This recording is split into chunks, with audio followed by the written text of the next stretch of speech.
As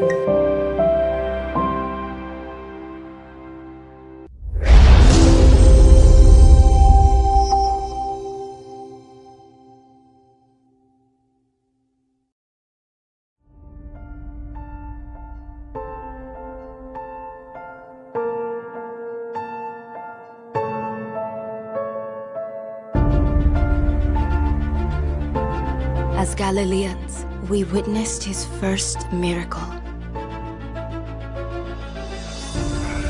He warned us that a time of great deception would come. But we must hold on to our faith, that one day he would return to save us from the end of the world.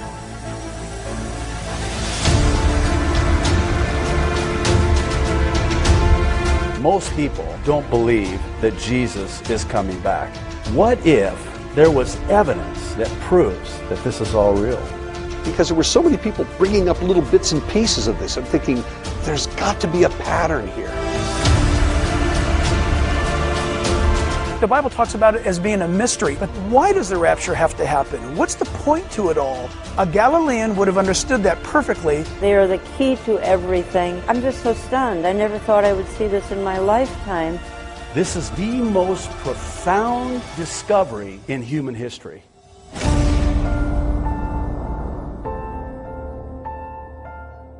From his promise made through wine at the Last Supper, to why the world cannot know the day of his return, we were chosen to preserve the truth until the end of days.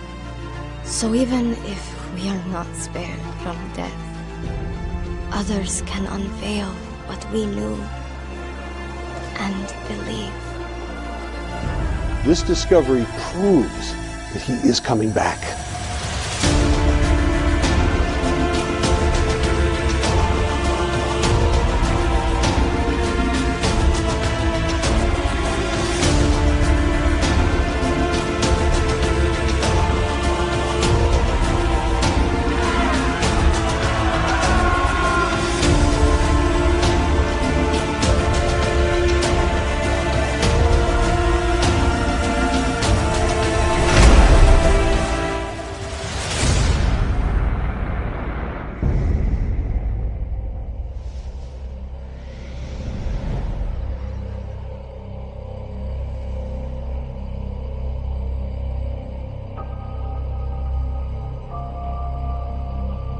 We are not destined to live in this world forever. For out of the earth we were taken, as we are nothing more than dust. And to dust we shall return. Though the body must perish, the spirit lives forever.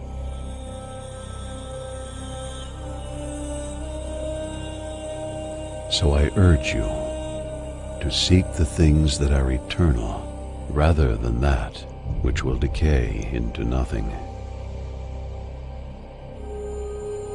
As I write to you, the foretold coming of the Messiah, our Lord Jesus Christ, is now fulfilled as we await his prophesied return at the end of days. Though he first came to save the world, he will return to judge it. My brothers and sisters in Christ, know that a time of great tribulation approaches, such as has not been seen since the beginning of the world, nor shall there ever be again. But our Lord will return to retrieve those that follow him from the wrath that will be poured out upon all who are living on the face of the earth. A time of worldwide wars, famines, great earthquakes and sickness that will bring an abundance of death.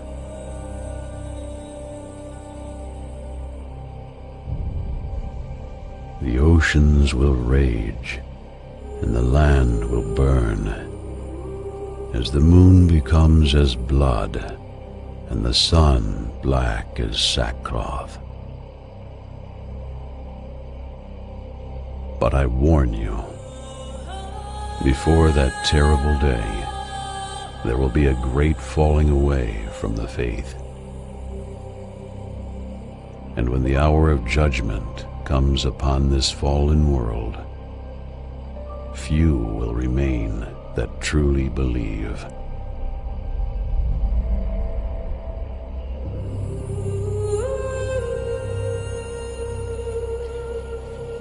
Though the convergence of signs for his return have been revealed to you throughout the Scriptures, there are some mysteries that God proclaims will be sealed until the time of the end.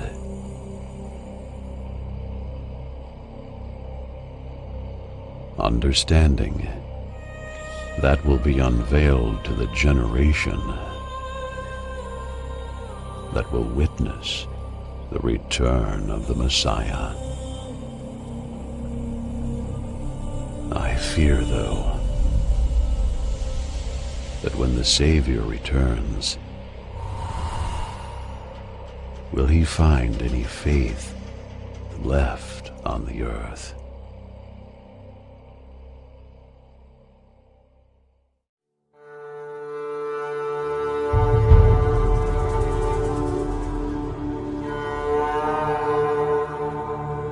마지막 예언들이 기록된 지 2000년이 지났습니다. 그리고 오늘날 성경에 기록된 말세의 징조들이 어느 때보다 잘 드러나고 있습니다. 그래서 예수님이 언제 다시 오시는지에 대한 논쟁도 점점 더 뜨거워지고 있습니다.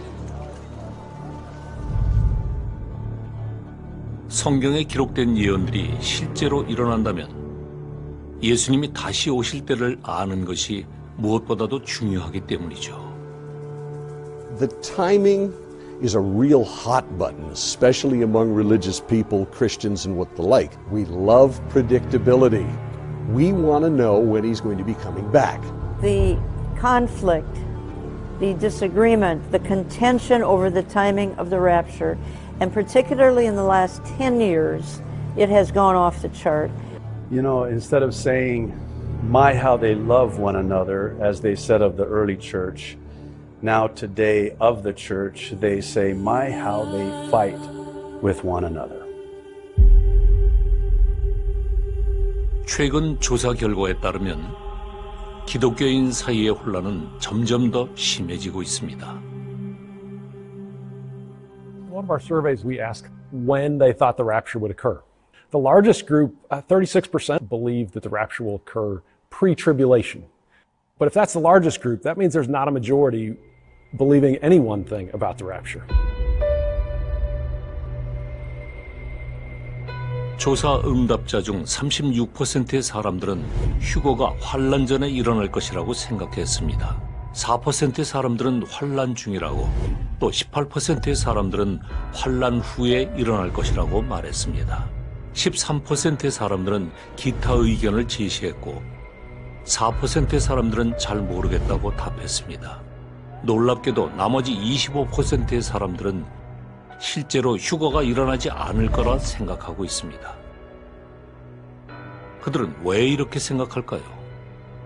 People have access to a lot of information right at their fingertips, so they want to go and develop their ideas on their own. They want to put together this cornucopia of eschatological beliefs without any kind of hermeneutical framework, but it really may not match up with any views out there.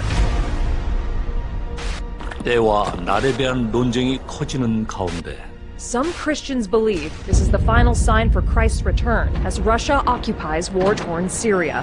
Israel prepares for war as they send troops to the border.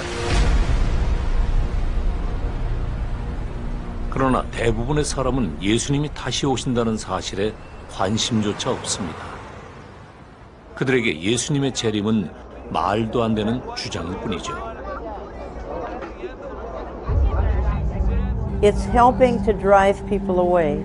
It's going to drive them away from the topic we're talking about, but ultimately it will drive people away from the church, from Christianity, from pursuing the faith. That's how serious this is. You know, I'm sure that somebody that has not bought into the teachings of Jesus Christ, you know, scratch their head a little bit. If something this important about Jesus returning, Christians can't even explain how that's going to happen.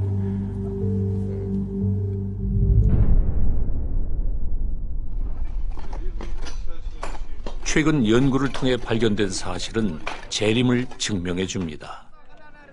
하지만 우리는 왜 예수님이 언제 다시 오시는지 알 수 없는 걸까요? 어쩌면 질문 자체가 잘못된 게 아닐까요? There is so much infighting about when Jesus is coming back. Nobody stopped and asked why. But the fact is, the timing is not nearly as important as the why of his return. People forget to even ask, why is Jesus coming back? Why is all this going to happen? Why must there be an end to the world? And I think we're focusing on the wrong thing. The issue is, why does the rapture have to happen? What's the point to it all? 요점은 무엇일까요? 마지막 때의 징조들은 단순한 미신일까요? 아니면 그리스도와 함께한 이들만 알았던 엄청난 비밀일까요? 본격적인 이야기에 앞서 우리는 예수님이 단순히 유대인이 아닌 갈릴리 사람이었다는 걸 알아야 합니다. 예수님뿐만 아니라 그의 제자들 또한 갈릴리 출신입니다. They were not only Galileans, they were Galileans from just about every walk of life. You've got a guy who's a fisherman, you've got a guy who's a tax collector, and yet Jesus assembled these Galileans together. And I think there's a great reason why the Galileans being present, his disciples, future apostles, would be spoken to by Christ in the Galilean vernacular.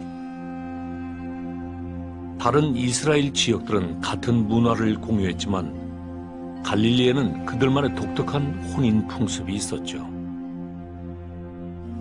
이 풍습은 매우 중요합니다. 예수님은 갈릴리 혼인 문화를 통해 재림을 가르치셨기 때문입니다. He used words and symbols and analogies and parables for them to understand. You see it on the Sermon on the Mount, speaking to them in ways that they can understand. Speaking to them about being fishers of men, you know, for example. Why would you use that analogy unless you knew that these are fishermen? Everything he said was based on life that he lived, culture that he belonged to. I think it's hard for us to understand in our day what it was like for them in their day. When Jesus spoke, it was from the heart to their heart. There was a profound connection made. The first century believers had such a clear understanding of what Jesus was saying. He gave them clear revelation. 제자들은 예수님께 언약의 성취에 대해 묻고 예수님께서는 놀라울 정도로 자세하게 대답하시죠. And he uses illustrations that they can understand that tells them the world is going to come to an end someday. And here's how it's going to happen. 예수님께서 갈릴리 사람들에게 말씀하셨던 재림의 방법과 이유에 대해 완벽히 이해하기 위해 우리는 갈릴리의 고유 문화를 먼저 알아야 합니다. 그들의 관점에서 예수님의 언약을 이해해야 하는 거죠.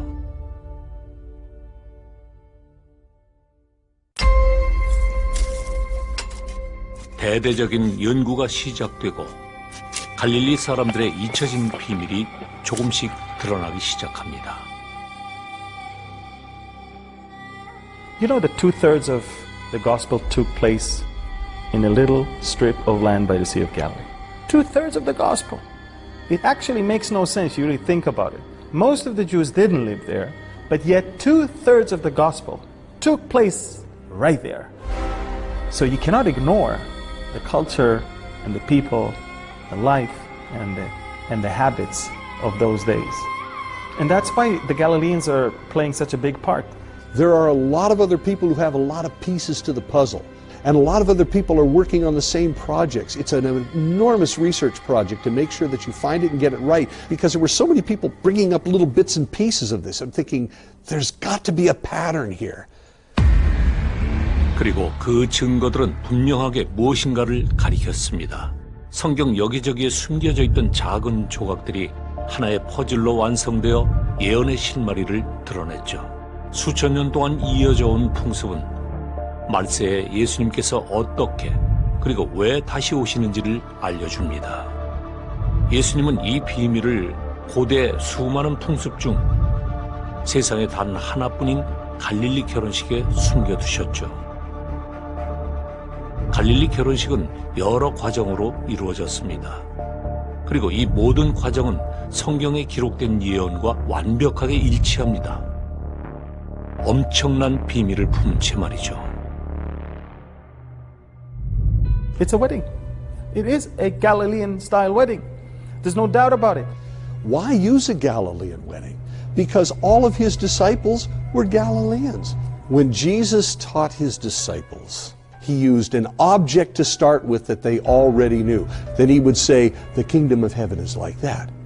In the case of the Galilean wedding, he would say to the guys, you know what our weddings are like, don't you? We do them all the time. The end of the world is going to be like that.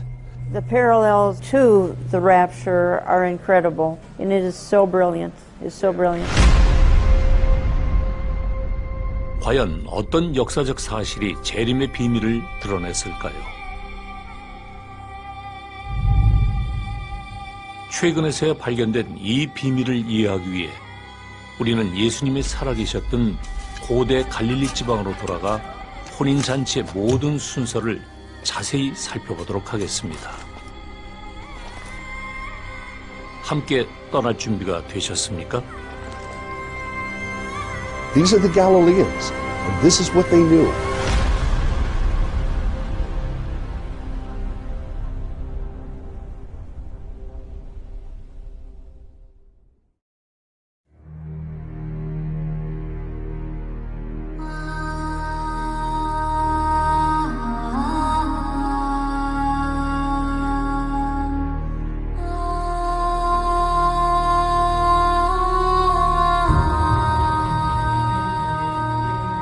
가나에 오신 것을 환영합니다. 이스라엘은 로마 디베료 황제의 통치하에 있습니다. 많은 이들이 그의 밑에서 괴로워하죠. 하지만 오늘은 희망이 보이네요. 새로운 언약이 시작되는 날이죠. 바로 젊은 신랑과 신부의 약혼식이 있는 날입니다.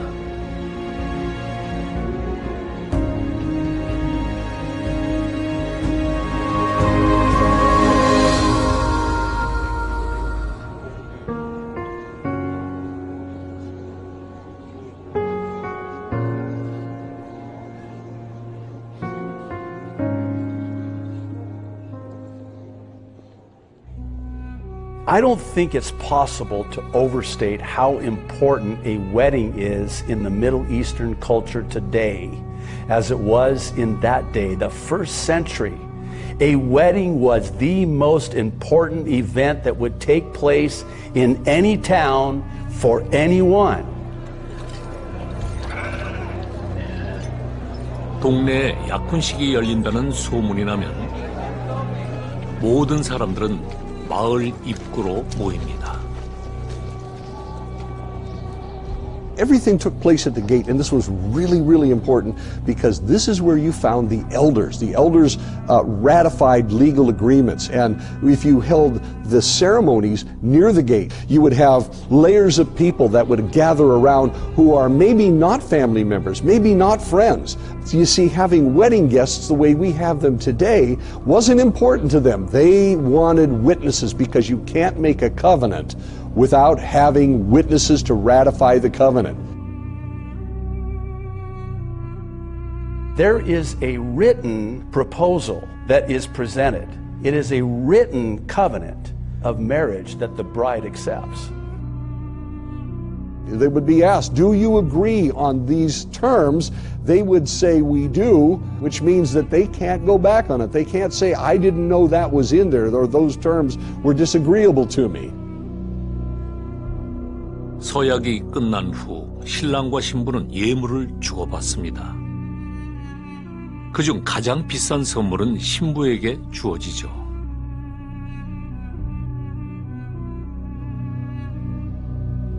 또 주변 지역과는 달리 갈릴리에선 신부의 아버지가 받는 예물은 신부의 소유권에 대한 대가가 아닙니다. 신랑에게 안 좋은 일이 발생했을 때를 대비한 일종의 보험금 같은 것이죠. 다음 순서는 먼 훗날 우리도 겪게 될 장면입니다.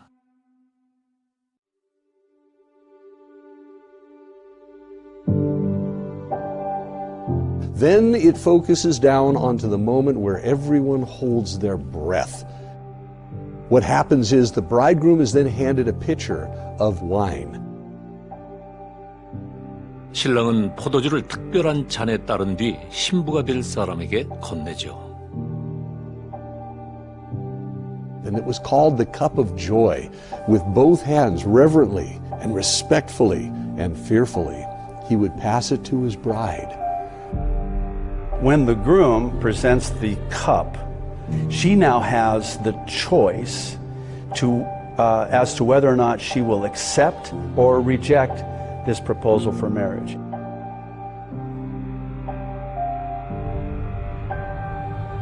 The moment the cup is handed to the bride, she's given all power to stop the wedding by pushing the cup back and rejecting the bridegroom. 다른 중동 지역과는 달리 갈릴리 지역에서는 신부가 마지막 결정을 하게 됩니다. 신부만이 신랑의 청혼을 승낙하거나 거절할 수 있는 거죠. 신부가 포도주를 마셔 청혼을 승낙해야 비로소 약혼이 성사됩니다.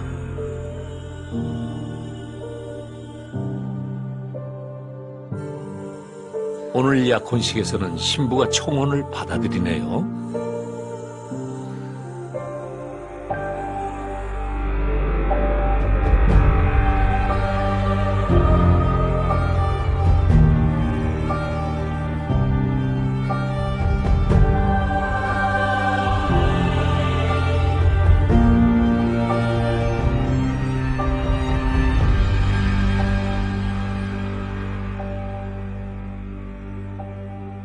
이어서 신랑도 포도주를 마시면 약혼식은 끝이 납니다.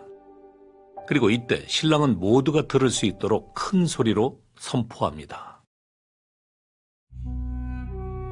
And then the bridegroom says publicly, so everyone can hear, you are now consecrated to me by the laws of Moses, and I will not drink of this cup again until I drink it anew with you in my Father's house. 이 말씀이 왜 엄청난 선포일까요? 그걸 알기 위해서는 나중에 쓰여진 구절을 봐야 합니다. 예수님께서도 최후의 만찬에서 제자들에게 포도주를 건네며 새로운 언약을 맺으십니다.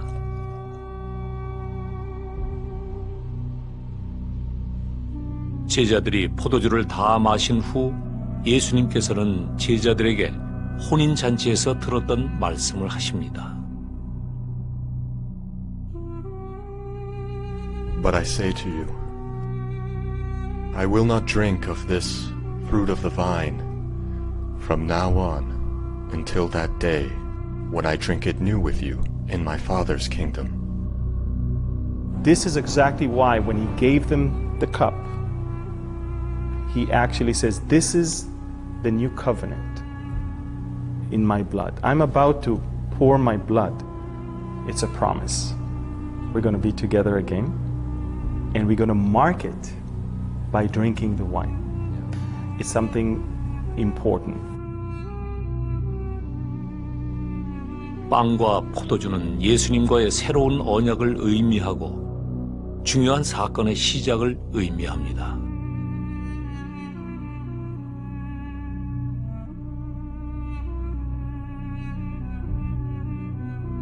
In my Arab culture, you eat from the same bread and you drink from the same cup. The thought is that that which is in you is in me. It is a common union, communion, no longer two, but one.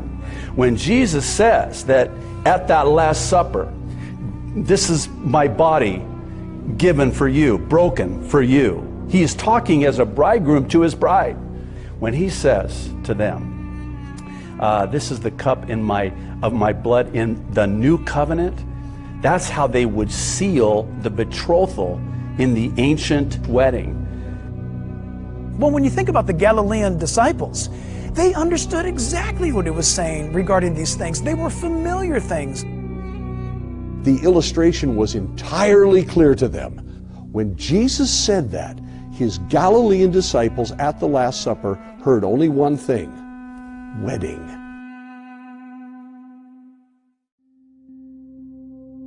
복음서의 마지막 부분을 보면 제자들이 예수님께서 언제 다시 오실지만 묻고 왜 다시 오시는지는 묻지 않는 이유를 알 수 있습니다.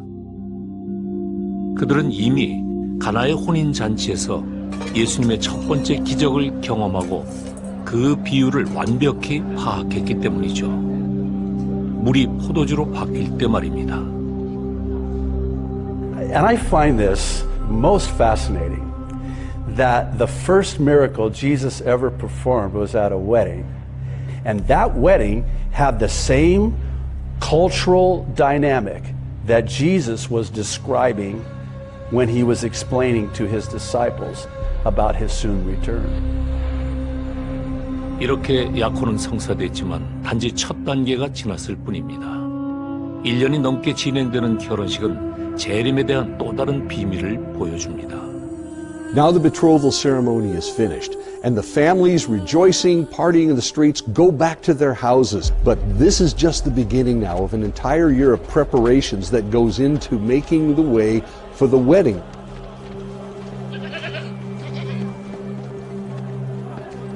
엄밀히 따지면 신랑과 신부는 언약을 통해 하나가 됐지만 본격적인 결혼식 준비는 지금부터 시작됩니다. 신랑은 피로연이 열릴 때까지 신부와 떨어져 지내야 합니다. 신랑은 신부와 다시 만나는 날까지 결혼식 준비를 합니다.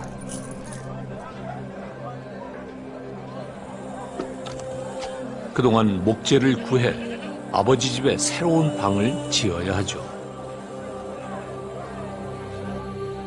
피로연을 준비하고 새로운 방에 놓을 가구, 이불, 등불, 그릇 등을 마련합니다. 이때 학자들은 예수님께서 숨겨놓으신 큰 비밀을 발견했습니다.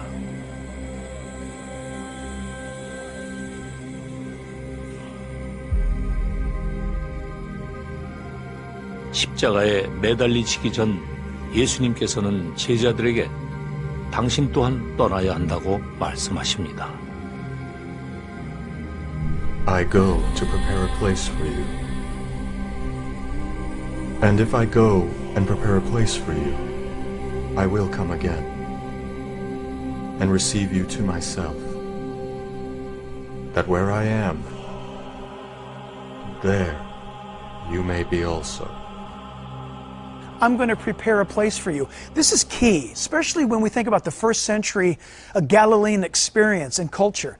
I'm going away. A Galilean would have understood that perfectly to mean that he's going to go away to prepare a new home. He's going to go prepare a place for his bride personally. And then Jesus said something that they all understood. I'm going to come back and get you, that where I am, there you may be also. But then he's not leaving before he's making a verbal promise that he's about to come back and take us. And where he is, we will also be. And it's very important that we understand, he's not saying, so where you are, I will also be. It's where I am, you will also be. He is speaking as a bridegroom to his bride, and they knew it. They knew it because this was the culture of that day. It is so tragic, for lack of a better word. They don't understand the profound depth of the culture. You cannot separate the culture from the Gospels. If you take the culture out of the Gospels, you virtually gut out the entire meaning of it. 갈릴리 결혼식에서는 신랑이 신부를 아버지의 집으로 데려가지만 예수님께서는 천국을 말씀하신 거죠. 신랑이신 주님의 신부가 될 자들만 갈 수 있는 곳을 말입니다. It's Jesus who introduced the doctrine of the rapture to us. I'm going to come and pick you up, take you back where I've been. You gotta understand something. If you don't have that event taking place in your theology, you've got the wrong Jesus. If Jesus doesn't come back for his church, then we all have the wrong Jesus. He so has to come back that it's mandatory. It is absolutely a definitive event. It defines either we have the right Jesus or the wrong Jesus based upon the biblical Jesus coming back or not. He has to come back. He said, I'm going away, but I'm going away to prepare a place for you. And then I'm going to come back and I'm going to bring you to me. Well, hello, that sounds to me like a rapture. 또 예수님께서는 제자들에게 다시 오실 그날에 세상에 남아 죽음을 맛보지 않은 자들이 있을 것이다 라고 강조하십니다.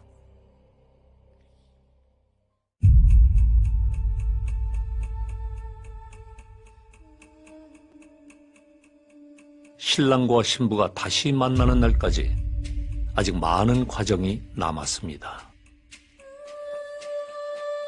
신랑이 새로운 집을 마련할 때 신부에게는 어떤 의무가 있을까요?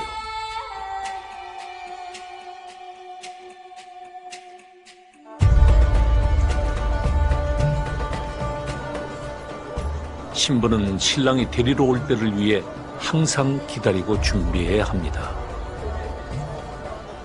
The bride then takes the next year to put together a wedding dress and other accoutrements for the particular wedding. She's got to buy with her bridesmaids all kinds of pieces of cloth.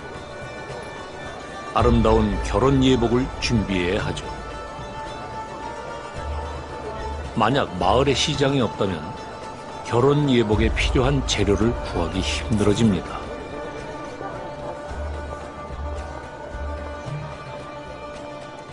가끔은 보부상을 기다렸다가 재료를 구하는데 이 과정은 매우 복잡하고 돈도 많이 들며 수개월이 걸리기도 하는 고된 일입니다. 하지만 그것으로 끝이 아닙니다. 결혼 예복이 완성되더라도 신부는 항상 그날을 대비하며 순결한 마음으로 신랑을 기다려야 합니다. 아무리 오래 걸려도 말이죠. The bride was to be always ready for her groom to come back and take her to that place that he had prepared for her. The bride would just not sit and wait. The bride was to occupy until her bridegroom came. 이때부터 상황이 흥미로워집니다. 당시 갈릴리에서는 아버지 집에서 열리는 피로연을 준비하는데 약 1년이 걸린다고 알려져 있습니다.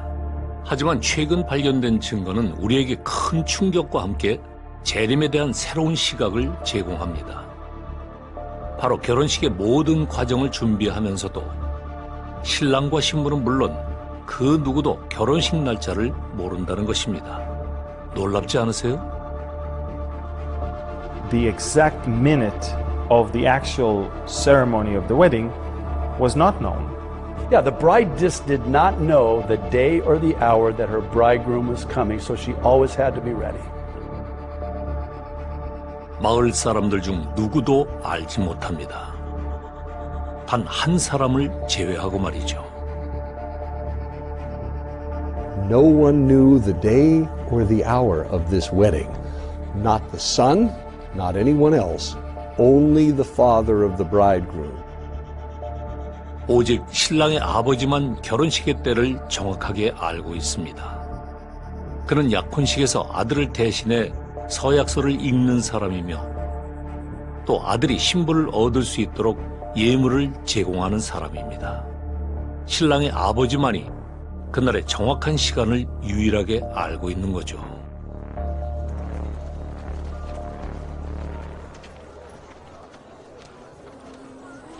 All the types of weddings in the regions, whether among Arabs, Jews, or other people, were all predictable. You would take a year to prepare for that wedding, but at the end of that year, the wedding would take place on a designated day. This is what made a Galilean wedding different than all the weddings in the area, because the bridegroom would finish building his room. He would finish with the feast, and then he would go to his father and say, "Father, I'm done. I want my bride." And the father would say, "I'll tell you when."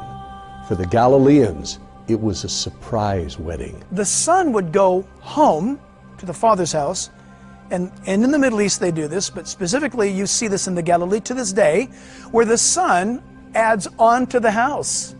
It's one portion built upon another, extending the home, enlarging the home.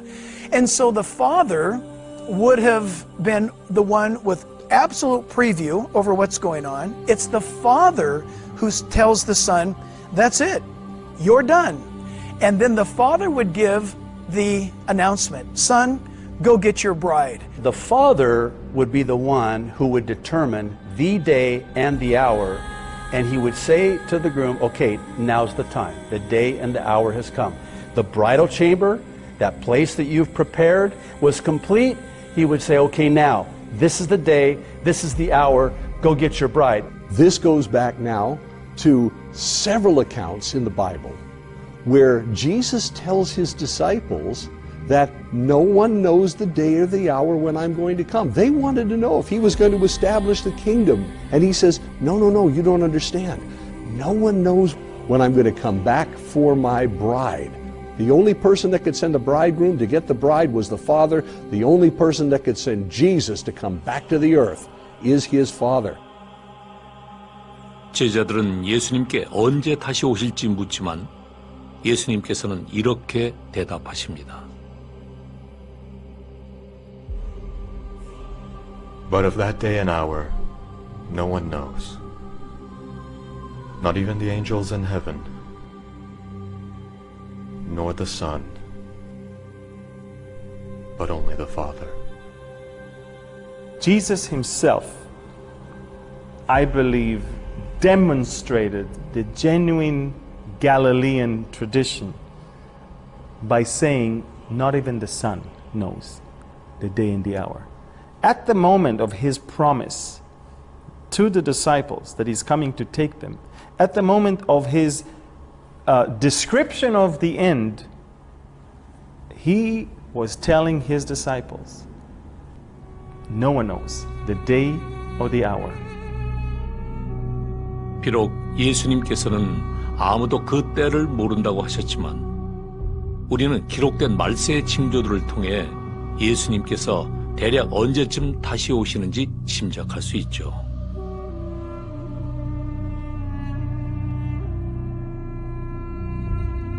The day is drawing near, so he's got to get the feast out.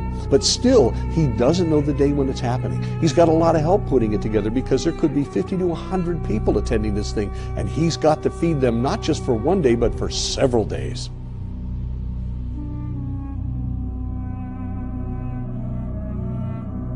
The bridegroom is finished with the feast. He's finished putting it together. He's got the room built. He calls upon his father to inspect it all, which is more of a formality. And the father finally says, yes, son, it's ready to go. The son says, I want my bride. And the father says, I'll tell you when.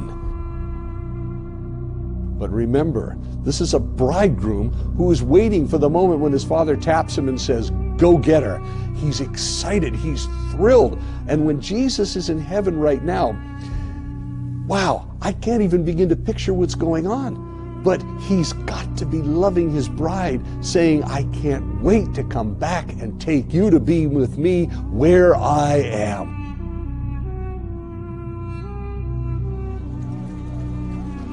신랑은 모든 준비를 끝내더라도 아버지가 허락할 때까지 기다려야 합니다. 한편 신부도 모든 준비를 마쳤으며 신랑과 영원히 하나가 될 그날을 간절히 기다려야 합니다.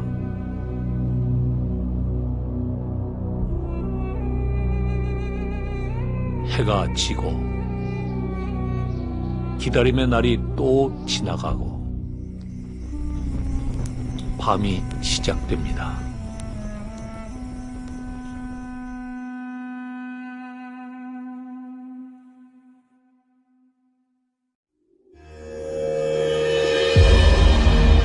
오늘날 교회에서 가장 치열한 논쟁거리입니다.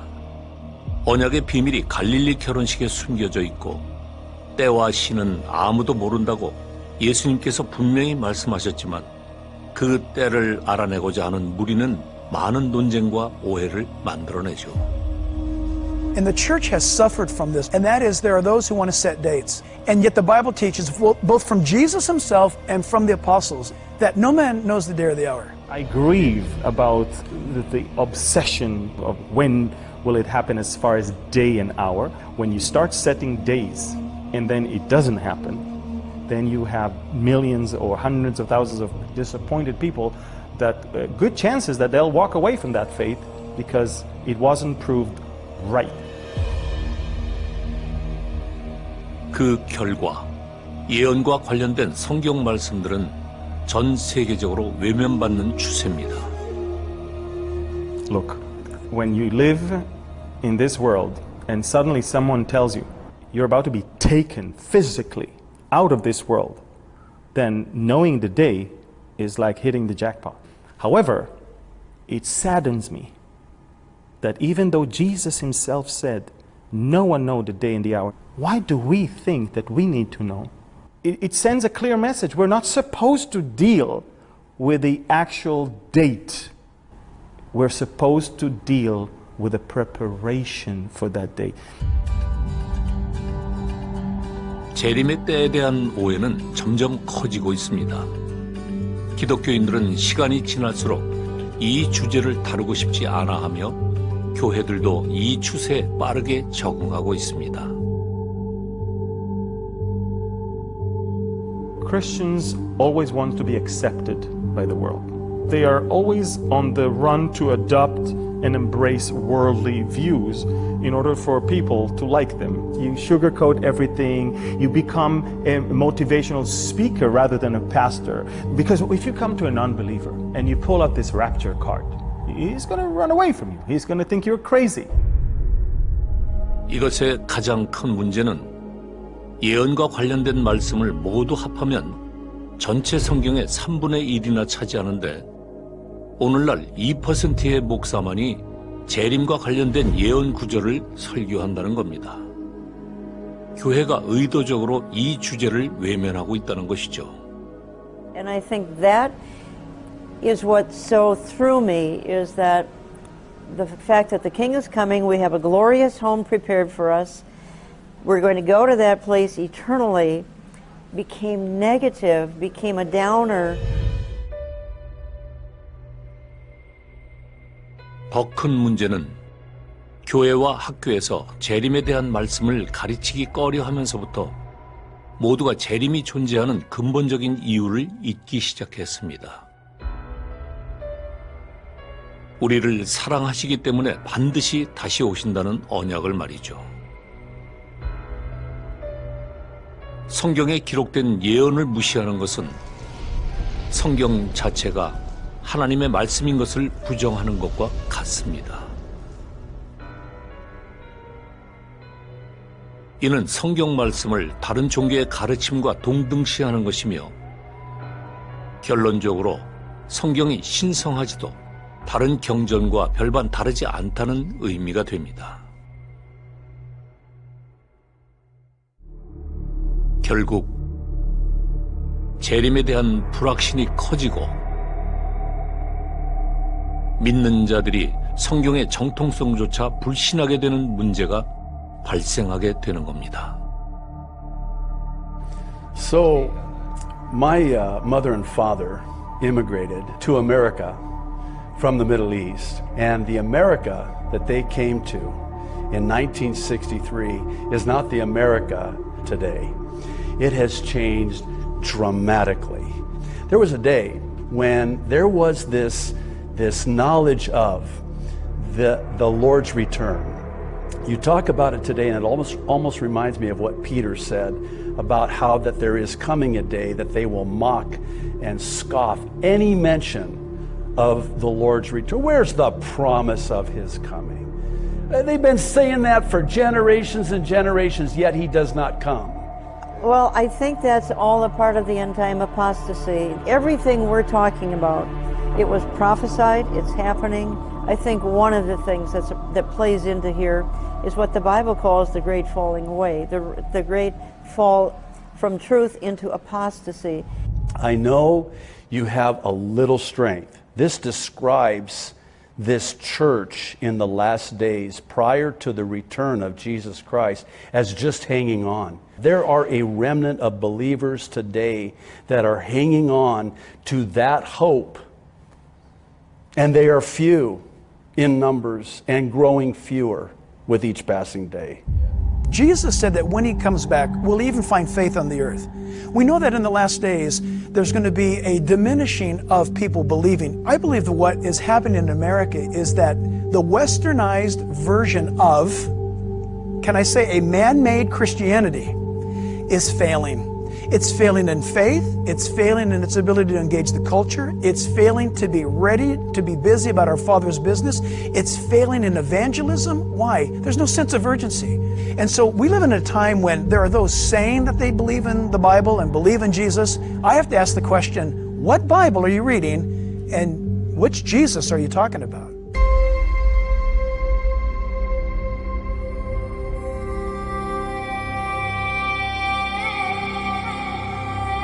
예수님께서는 이러한 상황을 데살로니가전서 5장 2절에서 명확하게 경고하셨죠. In the last days, Jesus will return as a thief in the night. 믿음이 없고 주님을 맞을 준비가 되지 않은 때의 말입니다. Jesus warned his disciples to be ready for his return. He said he would come like a thief in the night.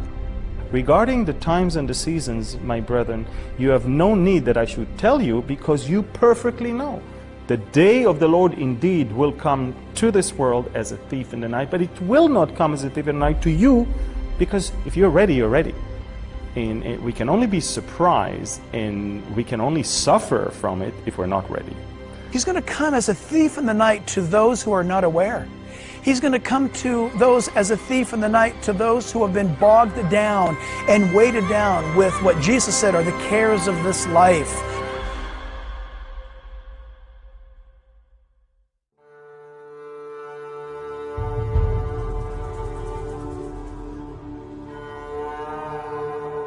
이때까지 신학자들은 밤에 도둑같이 온다는 표현을 기습적으로 갑자기라는 의미로 해석해 왔습니다.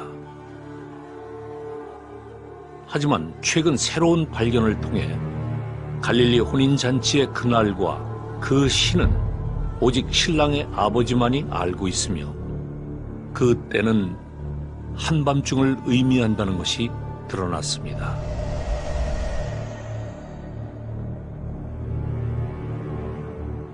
Well, even the idiom of, no man knows the day or the hour, the idiom of as a thief in the night, they in that day would have absolutely understand exactly what Jesus was saying when he uses those expressions. They knew it was literally going to be as a thief in the night, and it would be in the night, which again was why they had to have oil in their lamps and their lamps lit, so that it would not be as a thief. They were ready. They were dressed and ready. 이것이 갈릴리 혼인잔치를 통해 드러난 재림의 비밀입니다. 신랑이 신부를 한밤중에 데리러 간다는 것을 예수님께서도 너무나 잘 알았습니다.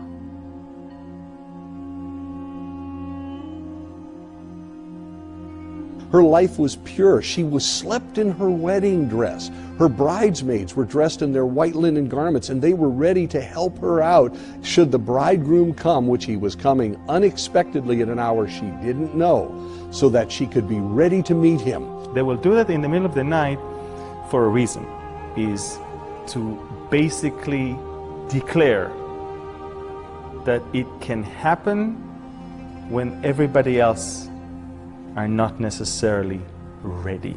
It is deliberate, and that's why only the people that have an active part in the wedding are excited and are ready, but those that are not are they're asleep.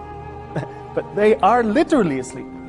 Yes, and that's why we're told not to fall asleep as others do. That's why one of the reasons I think Christians should always look for is, what are the signs that Jesus gave to the disciples? And are we seeing them?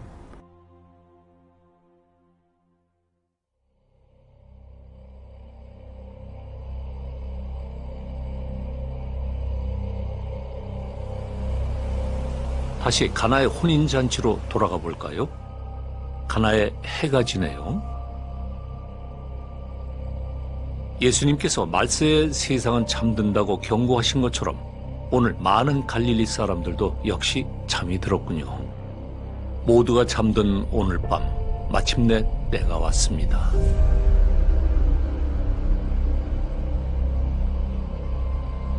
The bridegroom knows the day is coming, but he sleeps with his groomsmen. They're all over the floor, perhaps in a small room, and the father makes the decision. Now's the time. 아버지는 바로 오늘이 신랑이 신부를 데리고 오는 날로 결정하네요.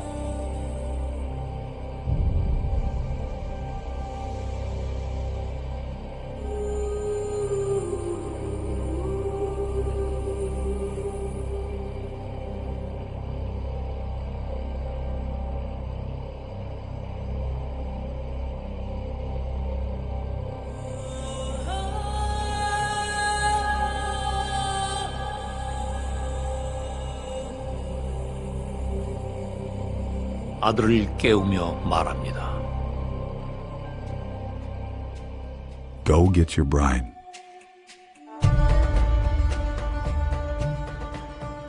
The son leaps to his feet, and he grabs a shofar, a ram's horn trumpet, and he lets go a blast to wake up the entire village. It's a marvelous scene, but it's meant to wake up not only the village, but the bride and her family. It was during hours of unexpectedness, that it would have been in the very early hours of the morning, even at midnight, where the bride would be hearing that cry, "Behold, the bridegroom cometh." And she was to rise up, she was to get her lamp trimmed, she was to be now executing her preparedness.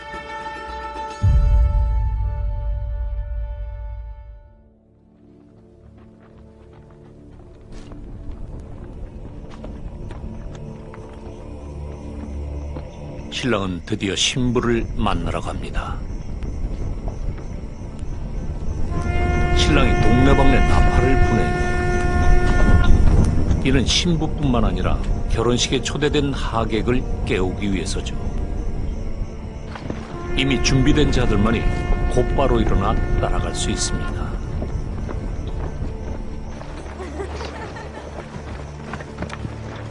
The bridegroom and his groomsmen now exit the house. They go out of the compound, begin to serpentine through the streets of the village until finally they come near the bride's house. And as the bride comes into view, what a shockingly beautiful scene it must be.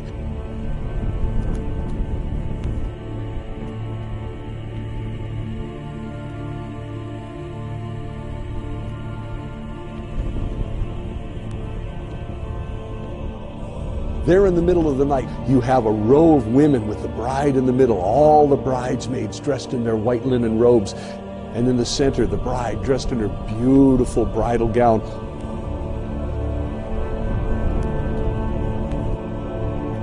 기나긴 준비 시간과 기다림이 끝나고 드디어 신랑과 신부는 재회합니다. 이제 영원히 하나가 되는 거죠.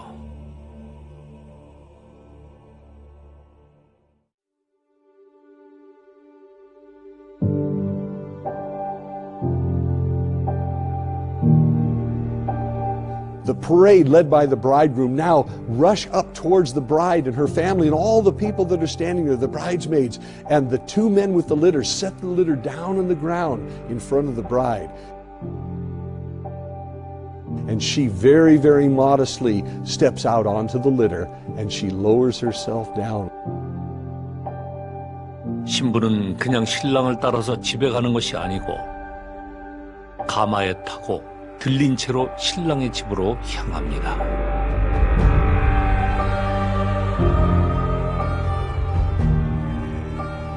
갈릴리 사람들은 이 순간을 두고 신부가 공중에 들려 아버지 집에 간다고 표현합니다.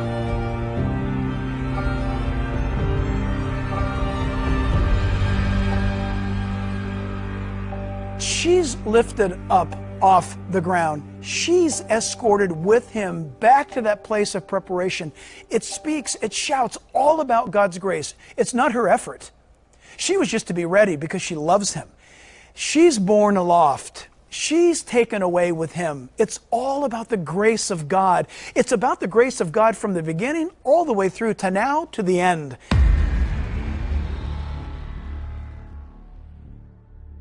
갈릴리의 결혼식과 휴거의 장면은 소름이 돋을 정도로 일치합니다.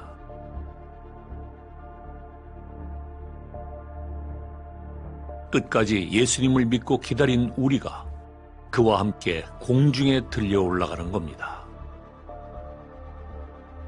This makes me think of something, that when the bride is lifted off the ground and they carry her off the ground, as it were flying her to the Father's house, doesn't this sound like Jesus collecting his bride off the earth to join him in the air? Absolutely, I believe that. Without question.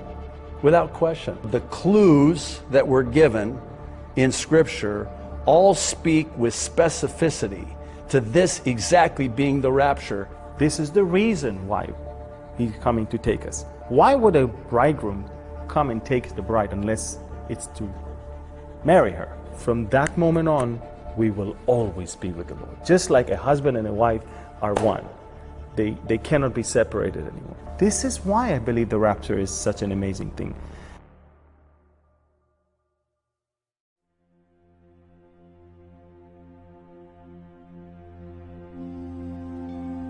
신부가 공중에 들린 채로 신랑 아버지 집에 도착하면 오랫동안 기다린 결말에 다다릅니다.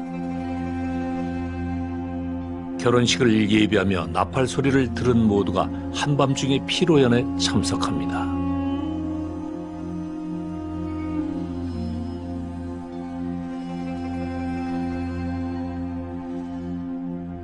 갈릴리의 혼인잔치 사건은 예수를 믿는 우리 모두에게도 일어납니다.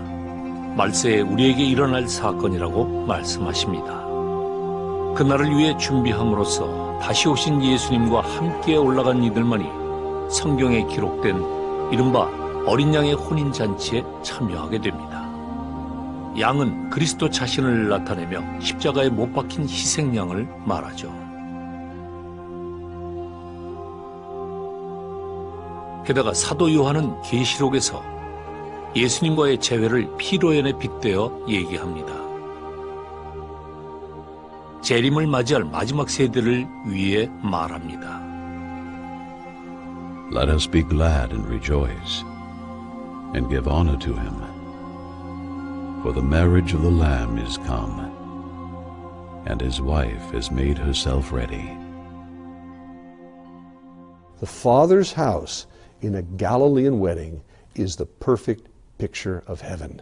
Together as a married couple, bride and bridegroom, united forever, living in the bridegroom's Father's house. Why is this so important? Is because this is our destination, that we are chosen as the bride of Jesus Christ and to dwell with him for all eternity. And everything here on earth is a foreshadow, a picture of that which is to come. You know, it's interesting, at the Last Supper, twice Jesus says this: I eagerly await to partake with you when this finds its fulfillment in my kingdom. Here's the question that has to be asked. Why did God make everything? Why did he let the world fall? Why did he send his son? Why did his son have to die? Why did his son have to rise from the dead? And then why did his son ascend in heaven? Why is his son coming back? This may be the most important event in the entire history of eternity when God brings a bride to his son. 그래서 예수님께서는 자신이 사랑하는 신부를 위해 다시 오실 것을 약속하신 거죠. 그 언약을 받은 자와 받을 자 모두 제외하기 위해 말세에 있을 환란으로부터 사랑하는 우리를 구하기 위해 돌아오신다고 약속하신 겁니다.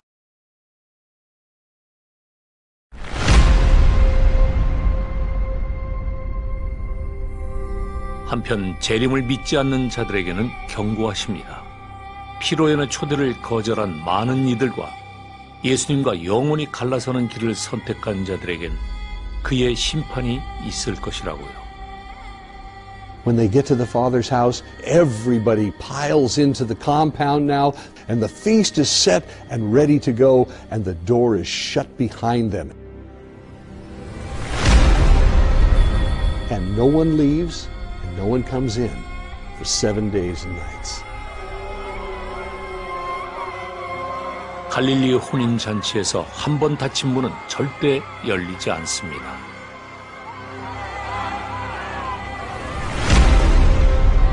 There are so many people who know about it, believer and non-believer. Oh yeah, I've heard about the rapture. Oh yeah, Jesus is supposed to come back. I've heard about this. Listen, hearing about it's not enough. In fact, we know from Galilean experience in first century that you not only had to be ready, you had to have enough oil, you had to get in. You had to get into that wedding. And then the door was shut. By the way, once the door was shut, it was shut.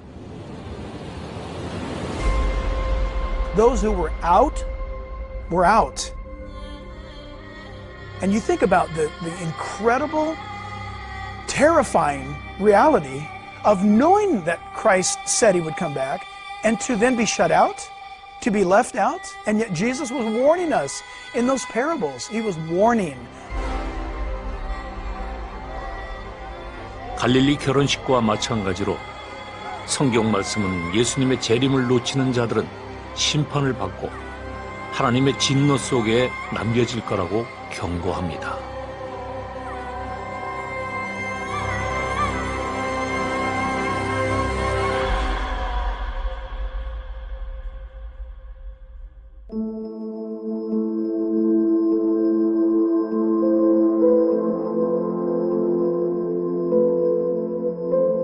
When you look at the whole picture, the Galileans are really the key to understanding the why and what of the rapture. Jesus used this illustration that they knew so intimately over and over and over again, that you have a bride who is loved by a bridegroom, who is betrothed to this bridegroom. And the bridegroom is going to make a covenant with her, and then he's going to go away. And eventually, when they don't know, he's going to come back to take her to be with him where he is. This is an amazing thing. And it all stems from what the Galileans understood, and Jesus talked to the Galileans like they were Galileans so that they would understand what he meant when he said, this is what it's going to be like when I return. There are many people who profess to be Christians that are really not digging into the details of what God has revealed about himself. After all, that's what Scripture is. 예수님의 재림을 믿는 자들의 수가 해마다 줄어들고 있습니다. 왜 예수님이 다시 오시는지 널리 전하는 것이 그 어느 때보다 중요한 시기입니다. 목사님들은 자신의 교회 강단에서 소리내야 합니다. And I just think we need to hang in there and keep encouraging the church and encouraging pastors. They have one of the toughest jobs on the planet. 언론 역시 목소리를 높여야 합니다. Jesus died for his church. He's coming back for his church. He loves his church. 우리는 사랑하는 모든 이들에게 전해야 합니다. If they choose to ignore it, it's their fault. But if you never warn them, that's your fault.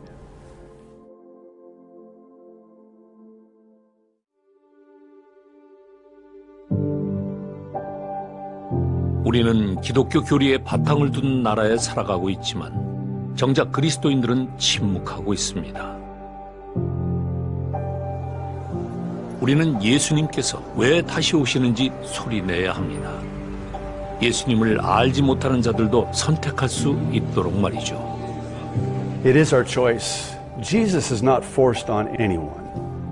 It is our own free will and our choice that we choose to accept our proposal from Jesus Christ as our bridegroom. See, this is why Satan, again, why Satan hates particularly the Christian marriage. He hates marriage because of what it represents. See, it's a microcosm of what awaits in heaven. We are the family of God, our Heavenly Father. We are brothers and sisters, siblings, if you will, in Christ.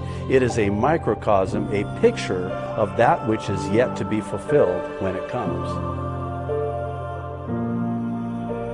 그날의 진노가 오기 전에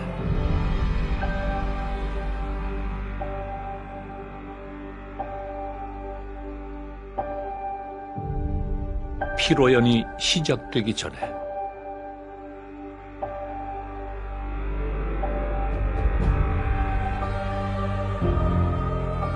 휴거가 일어나기 전에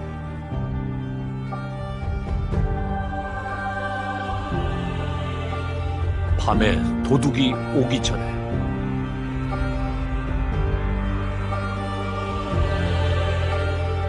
이 모든 것이 시작되기 전에 예수님께서 당신에게 언약의 잔을 건넬 때